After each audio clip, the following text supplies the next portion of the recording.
Barack Obama.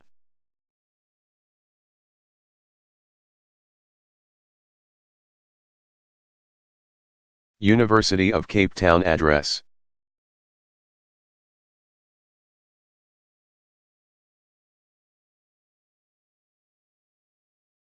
Delivered June 30, 2013, Cape Town, South Africa.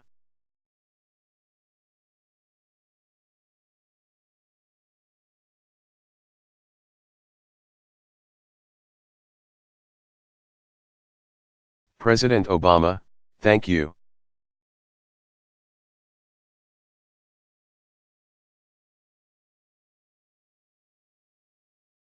Thank you very much. Thank you. Please, please, everybody have a seat. Hello Cape Town.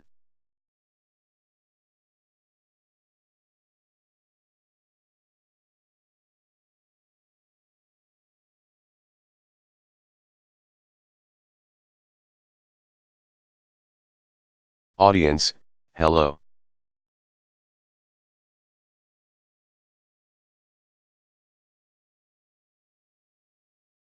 President Obama, Dobala.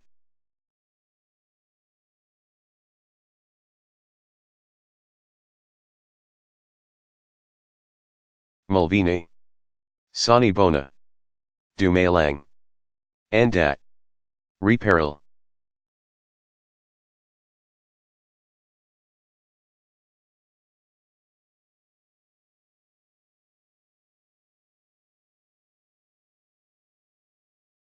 Audience, Reperil.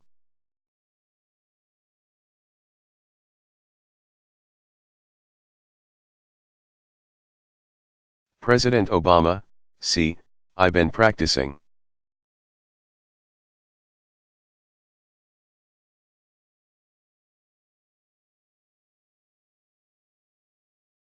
How's it?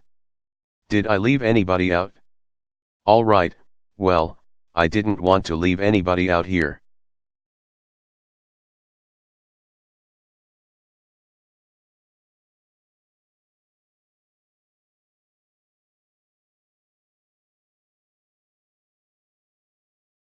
I want to thank Vice Chancellor Max Price, who's here, as well as Archbishop Njongonkolo.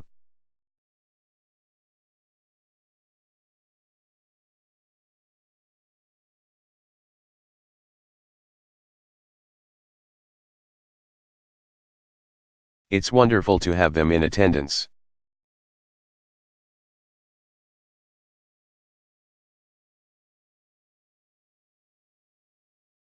I am so happy to be here today.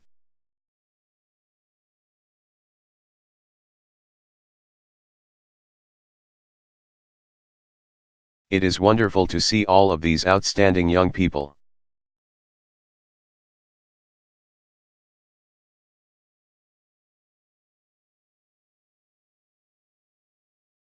I just had the honor of going to Robben Island with Michelle and our 2 daughters this afternoon.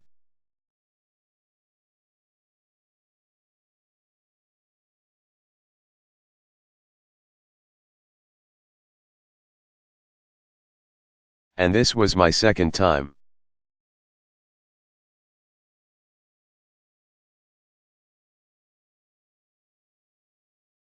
I had the chance to visit back in 2006. But there was something different about bringing my children.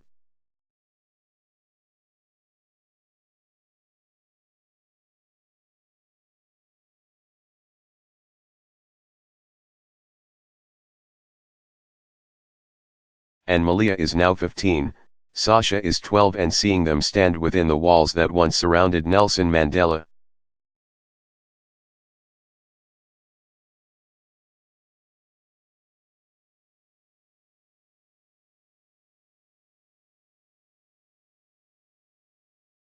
I knew this was an experience that they would never forget.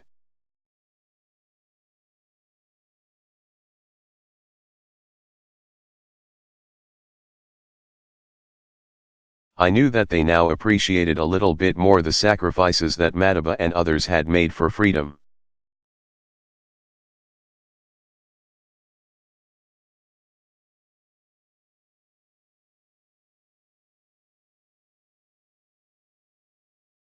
But what I also know is that because they've had a chance to visit South Africa for a second time now.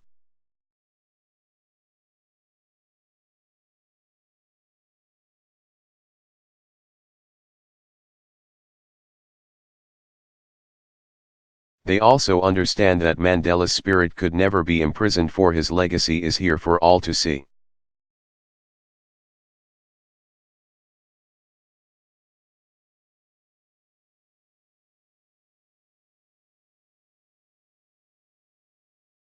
It's in this auditorium, young people, black, white, Indian.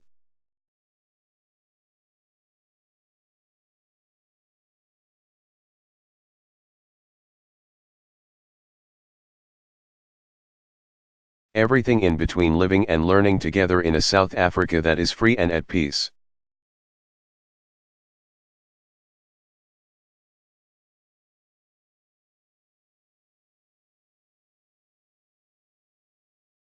Now, obviously, today Madiba's health weighs heavily on our hearts.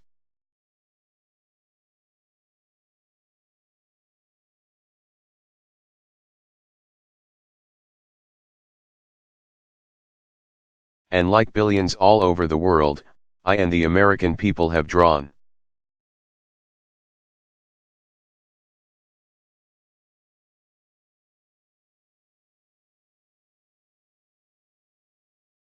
Strength from the example of this extraordinary leader, and the nation that he changed.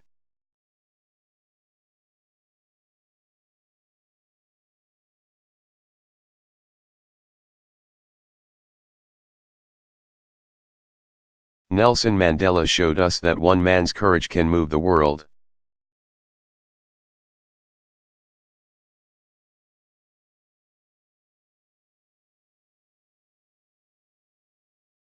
And he calls on us to make choices that reflects not our fears.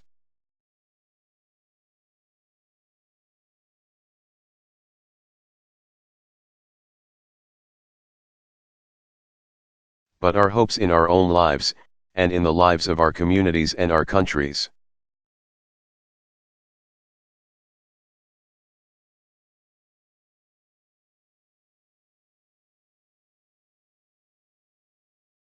And that's what I want to speak to all of you about today.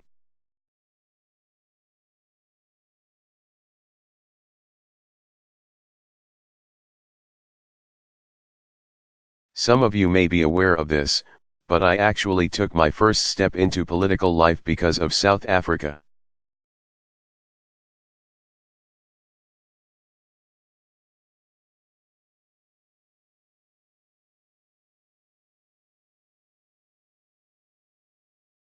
This is true. I was the same age as some of you, 19 years old, my whole life ahead of me.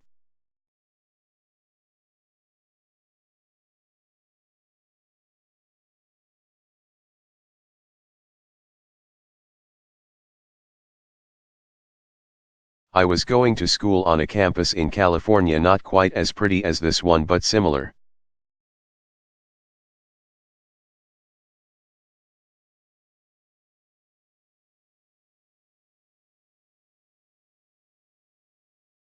And I must confess I was not always focused on my studies.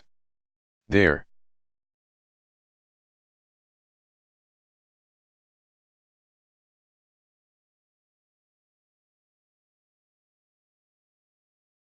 were a lot of distractions.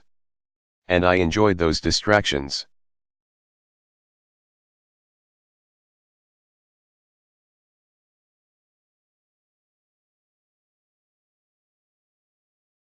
And as the son of an African father and a white American mother,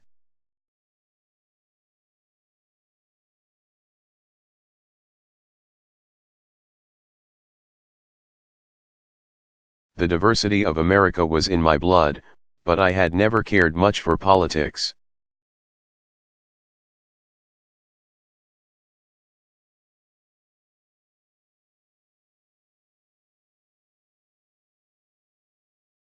I didn't think it mattered to me. I didn't think I could make a difference.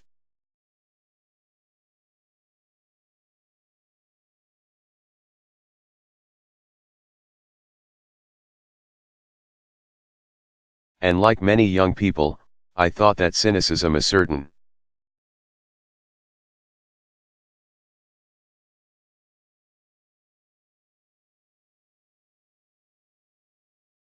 Ironic detachment was a sign of wisdom and sophistication.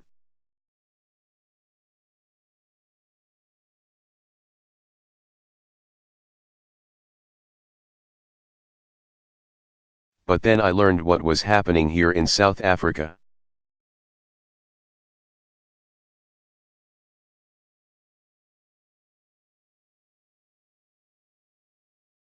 And two young men, ANC representatives, came to our college and spoke, and I spent time hearing their stories.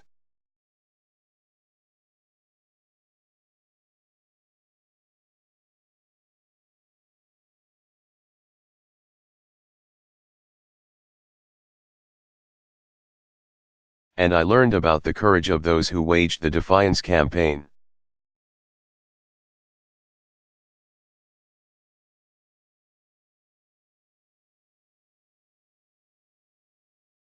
And the brutality leveled against innocent men, women, and children from Sharpeville to Soweto.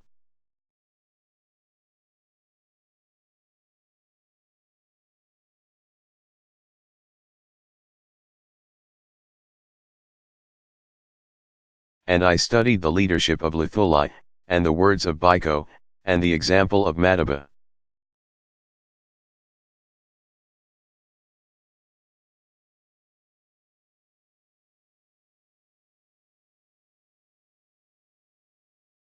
And I knew that while brave people were imprisoned just off these shores on Robben Island,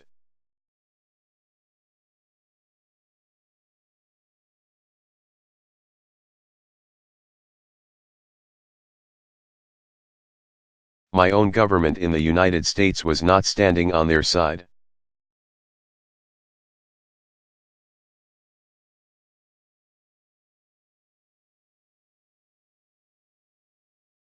That's why I got involved in what was known as the divestment movement in the United States.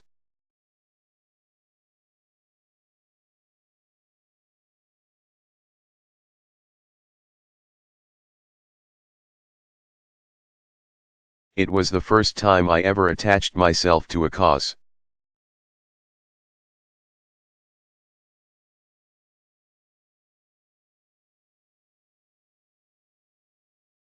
It was the first time also that I ever gave a speech.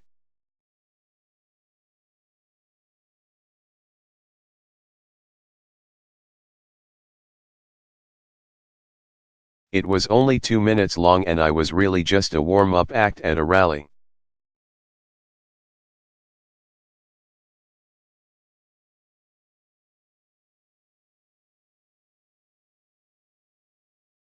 That we were holding demanding that our college divest from apartheid South Africa.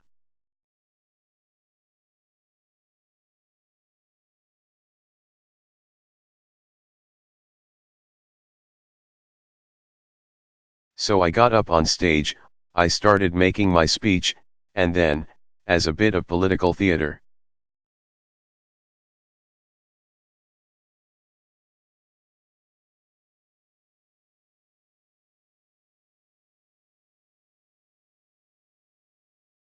some people came out with glasses that looked like security officers and they dragged me off the stage.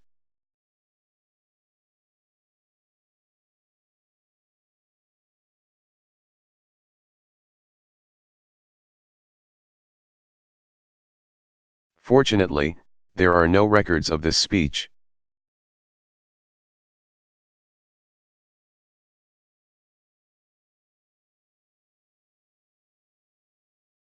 But I remember struggling to express the anger and the passion that I was feeling.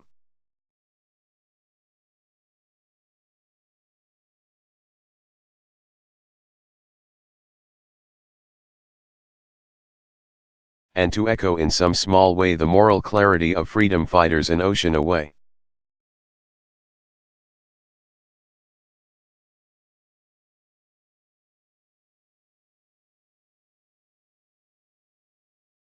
And I'll be honest with you, when I was done,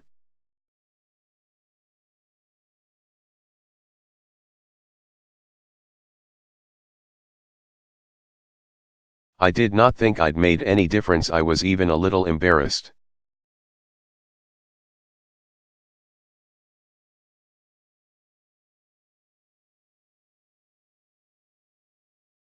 And I thought to myself, what's a bunch of university kids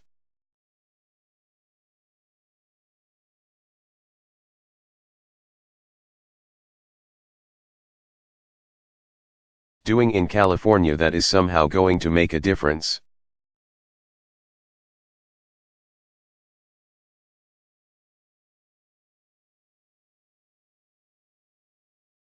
It felt too distant from what people were going through in places like Soweto.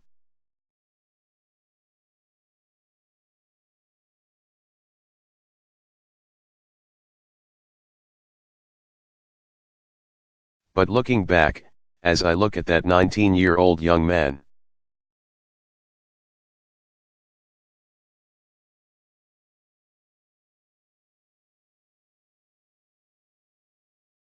I'm more forgiving of the fact that the speech might not have been that great.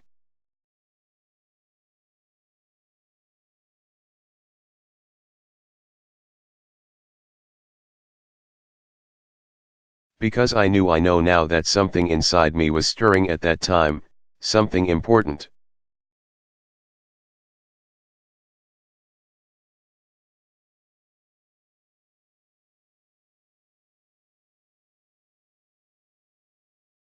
And that was the belief that I could be part of something bigger than myself.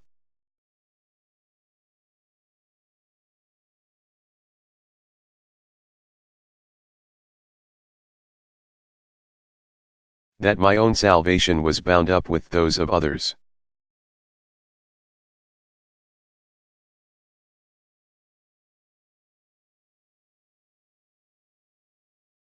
That's what Bobby Kennedy expressed, far better than I ever could.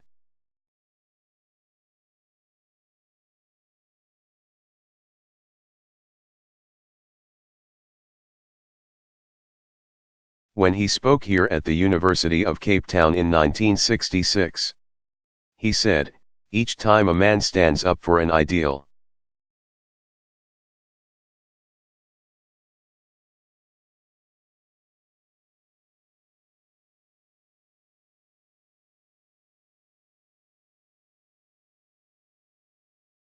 or acts to improve the lot of others, or strikes out against injustice, he sends forth a tiny ripple of hope.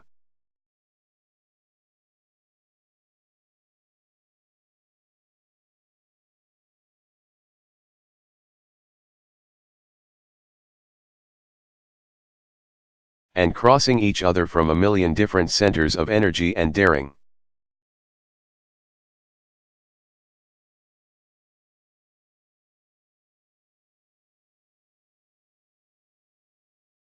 Those ripples build a current which can sweep down the mightiest walls of oppression and resistance.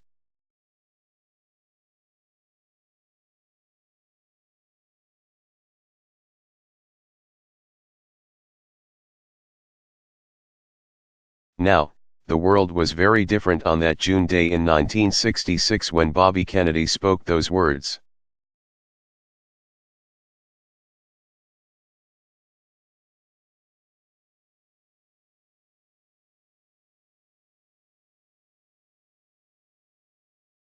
Mandela faced many more years as a prisoner.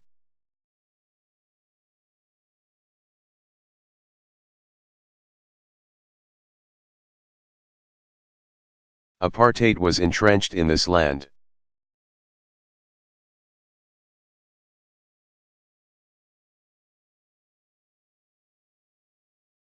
In the United States, the victories of the civil rights movement were still uncertain.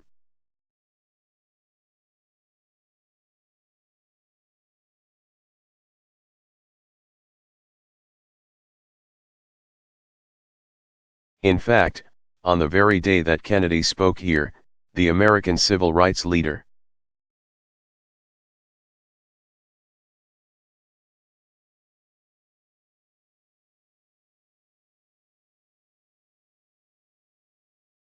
James Meredith, was shot in Mississippi, where he was marching to inspire blacks to register to vote.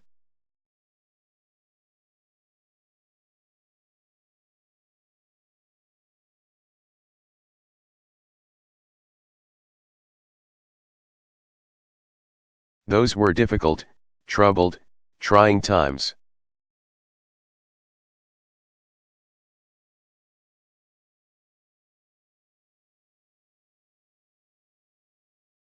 The idea of hope might have seemed misplaced.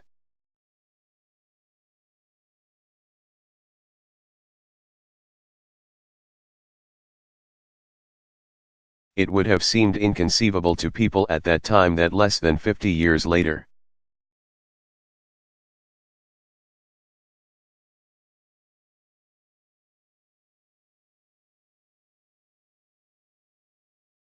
an African American president might address an integrated audience, at South Africa's oldest university.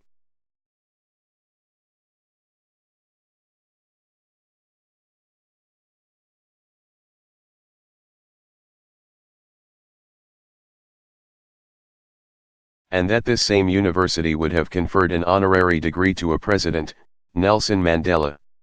It would have seemed impossible.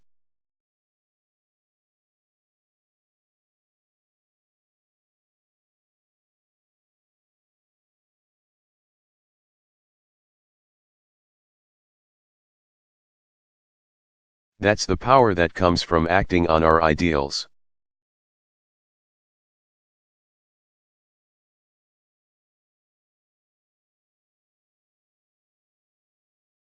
That's what Mandela understood. But it wasn't just the giants of history who brought about this change.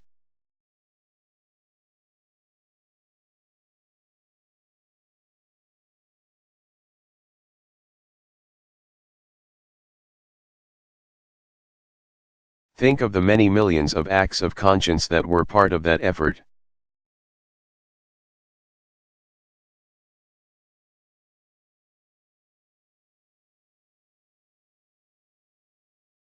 Think about how many voices were raised against injustice over the years in this country.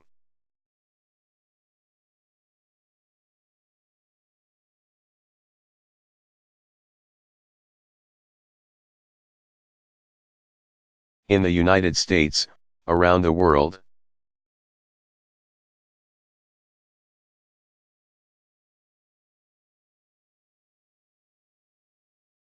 Think of how many times ordinary people pushed against those walls of oppression and resistance.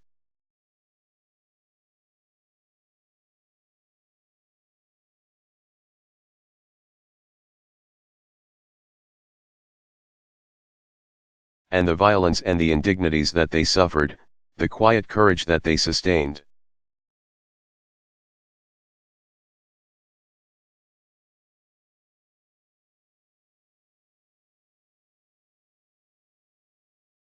Think of how many ripples of hope it took to build a wave.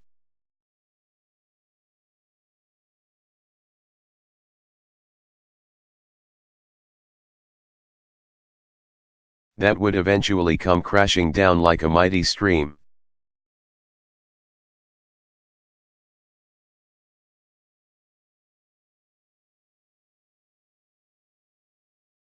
So Mandela's life, like Kennedy's life, like Gandhi's life, like the life of all those who fought,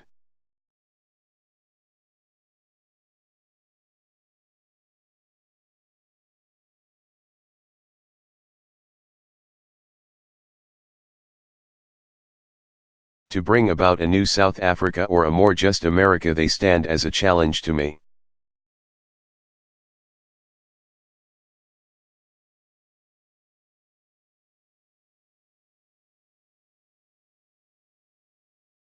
But more importantly, they stand as a challenge to your generation, because they tell you that your voice matters, your ideals.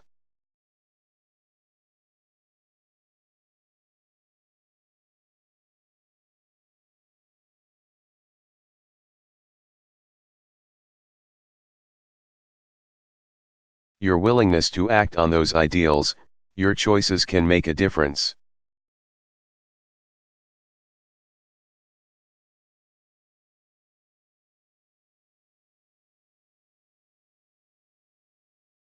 And if there's any country in the world that shows the power of human beings to affect change, this is the one.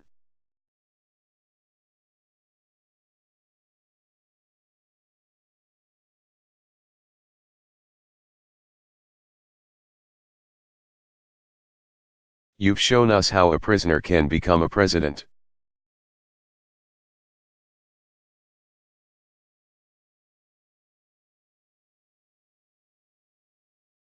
You've shown us how bitter adversaries can reconcile.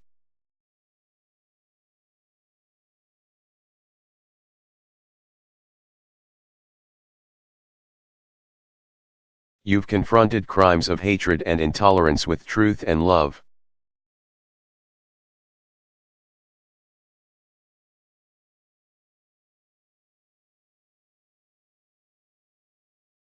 And you wrote into your constitution the human rights that sustain freedom.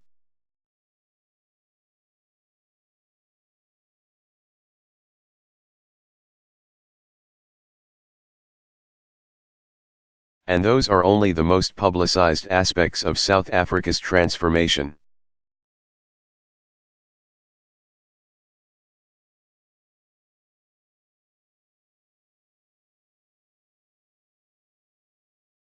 Because alongside South Africa's political struggle, other battles have been waged as well to improve the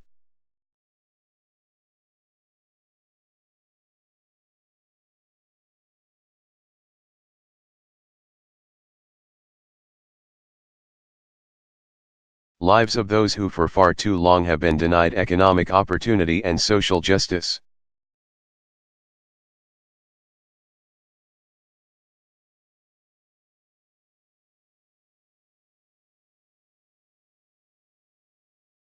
During my last journey here in 2006, what impressed me so much was the good works of people on the ground teaching children.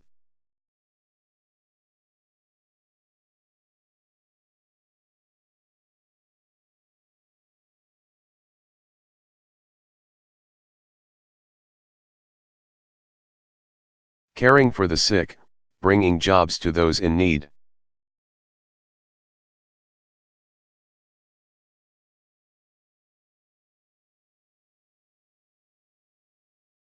In Khayelitsha Township I'm still working on some of these. I met women who were living with HIV.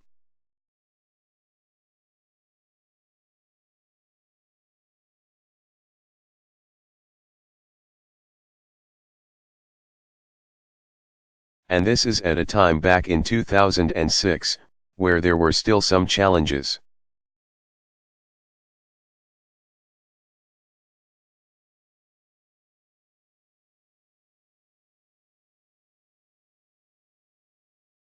In terms of the policies around HIV and AIDS here in South Africa.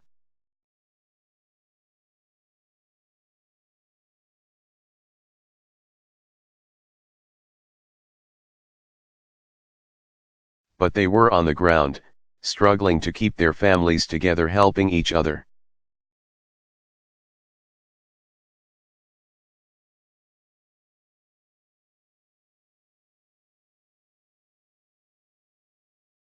Working on behalf of each other.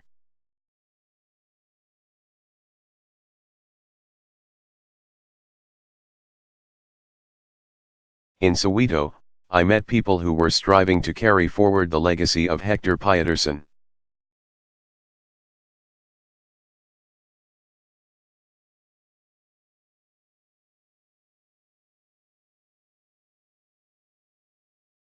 At the Rosa Parks Library in Pretoria, I was struck by the energy of students who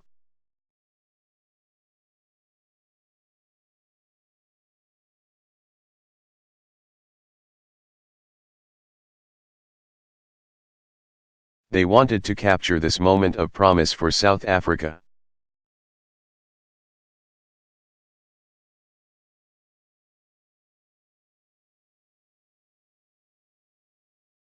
And this is a moment of great promise.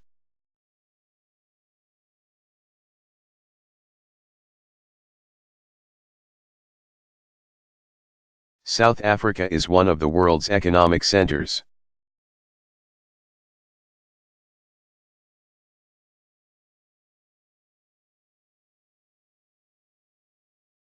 Obviously, you can see it here in Cape Town.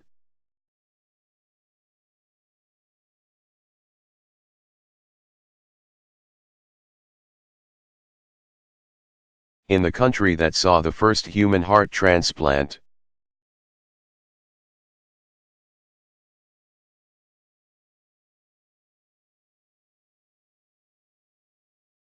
New breakthroughs are being made in the treatment of HIV/AIDS.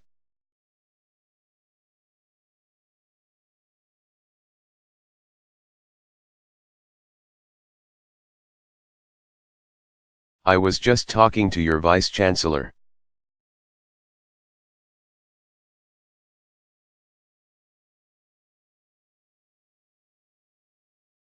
People come to this university from over 100 countries to study and teach.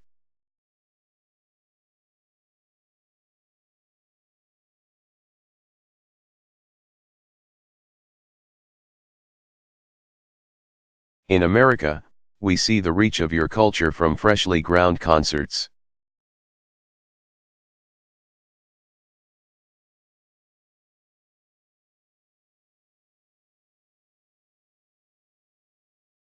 To the we've got the Nando's just a couple of blocks from the White House.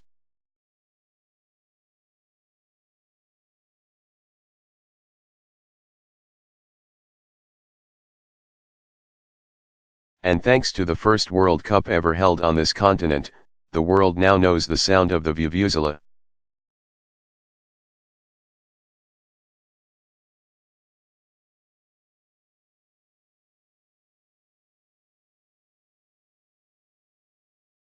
I'm not sure that's like the greatest gift that South Africa ever gave.